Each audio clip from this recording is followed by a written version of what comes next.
मुस्लिमों के लिए मक्का मदीना जन्नत का दरवाजा माना जाता है। हर मुस्लिम अपने जीवन में कम से कम एक बार वहां जाने की ख्वाहिश रखता है।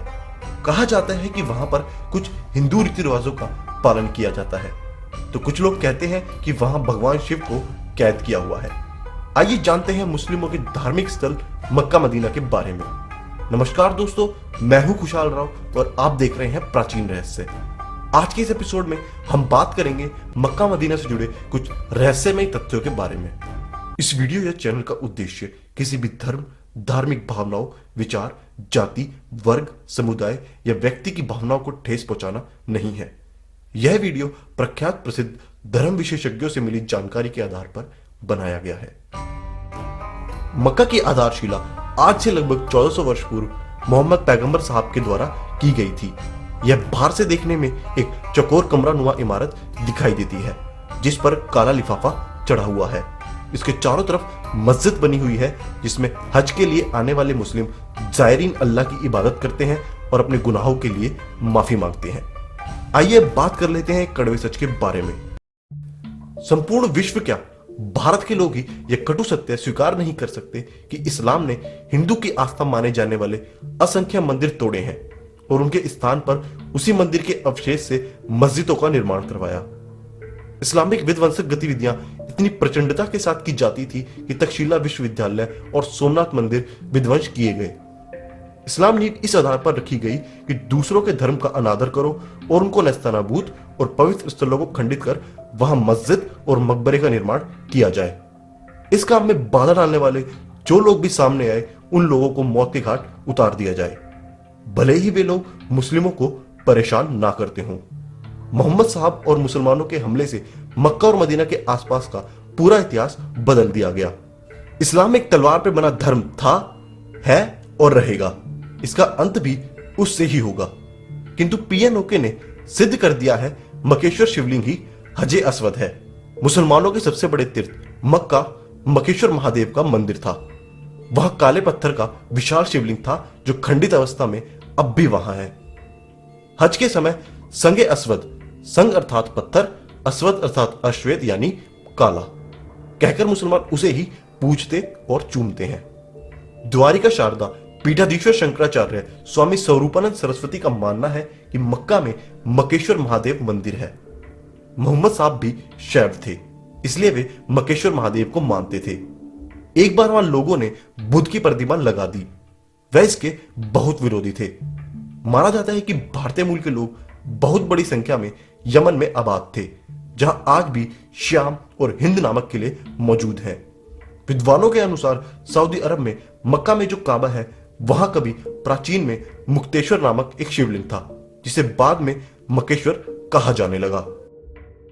मक्का के गेट पर साफ साफ लिखा था कि काफिरों का अंदर जाना गैर कानूनी है। कहा जा रहा है अब इस बोर्ड को उतार दिया गया है और लिख दिया गया है नॉन मुस्लिम का अंदर जाना मना है। इसका मतलब है कि ईसाई, जैनी या बौद्ध धर्म को मानने वाले भी इसके अंदर प्रवेश नहीं कर सकते। मुसलमान के पैगंबर मोहम्मद एक ऐसे विध्वंसक गिरोह का नेतृत्व करते थे जो धन और वासना के पुजारी थे। मोहम्मद ने मदीना से मक्का के शांति प्रिय मूर्ति पूजकों पर हमला किया और जबरदस्त नरसंहार किया।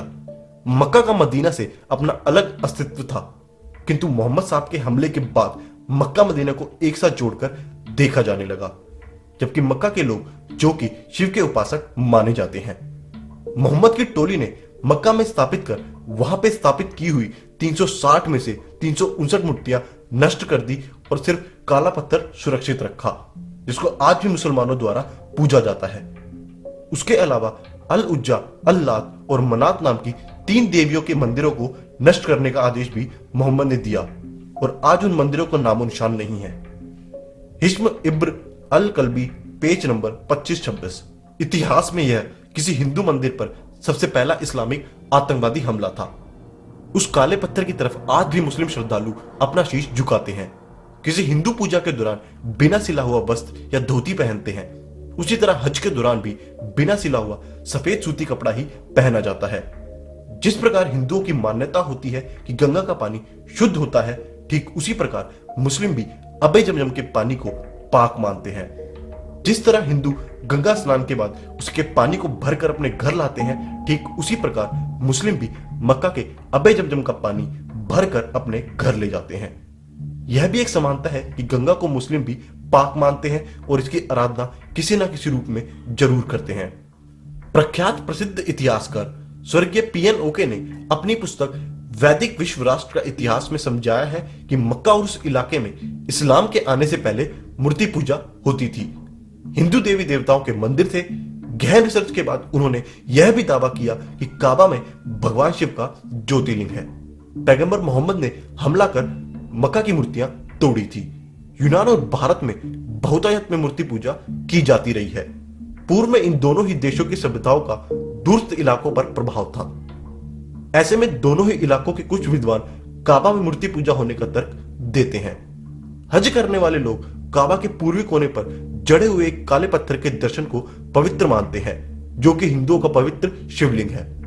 वास्तव में इस्लाम से पहले मिडिल ईस्ट में पीगन जनजाति रहती थी और वह हिंदी रीति रिवाजों को ही मानती थी। एक प्रसिद्ध मान्यता के अनुसार है कि काबा में पवित्र गंगा है, जिसका निर्माण महापंडित रावण ने किया था। रावण शिव भक्त था। वह शिव के साथ गंगा और चंद्रमा के महात्म को समझता था और यह जानता था कभी शिव को गंगा से अलग नहीं किया जा सकता। जहां भी शिव होंगे पवित्र गंगा की अवधारणा निश्चित ही मौजूद होती है। काबा के पास भी एक पवित्र झरना पाया जाता है। इसका पानी भी पवित्र माना जाता है। इस्लामिक काल से पहले भी इसे पवित्र आबे जमजम ही माना जाता था। रावण की तपस्या से प्रसन्न होकर भगवान शिव ने रावण को एक शिवलिंग प्रदान किया, जिसे लंका में स्थापित करने को कहा। बाद में जब रावण आकाश मार्ग से लंका की ओर जाता है, परंतु रास्ते में कुछ ऐसे हालात बनते हैं कि रावण को शिवलिंग धरती पर रखना पड़ता है। वह दोबारा शिवलिंग को उठाने का भरपूर प्रयास करता है, परंतु खूब प्रयत्न करने के बाद भी शिवलिंग उस स्थान से नहीं हिलता। वेंकटेश पंडित के अनुसार यह स्थान वर्तमान में सऊदी अरब के मक्का नाम स्थान पर स्थित है।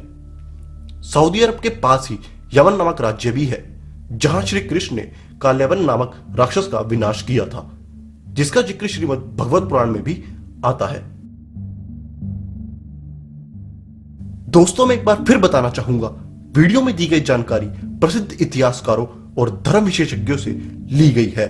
इस संदर्भ में हो सकता है आपके विचार कुछ और हो, जो आप हमें नीचे कमेंट्स में बता सकते हैं। आज के इस एपिसोड में बस इतना ही। वीडियो पसंद आए तो इसे लाइक जरूर करें, साथ ही इसे अपने दोस्तों के साथ व्हाट्सएप और फेसबुक पर शेयर करना ना भूलें। आपसे हमारा कोई वीडियो मिस ना हो, इसके लिए हमारा ये चैनल प्राचीन रहस्य सब्सक्राइब कर लें। फिर मुलाकात होगी ऐसे ही किसी टॉपिक के साथ। नमस्कार।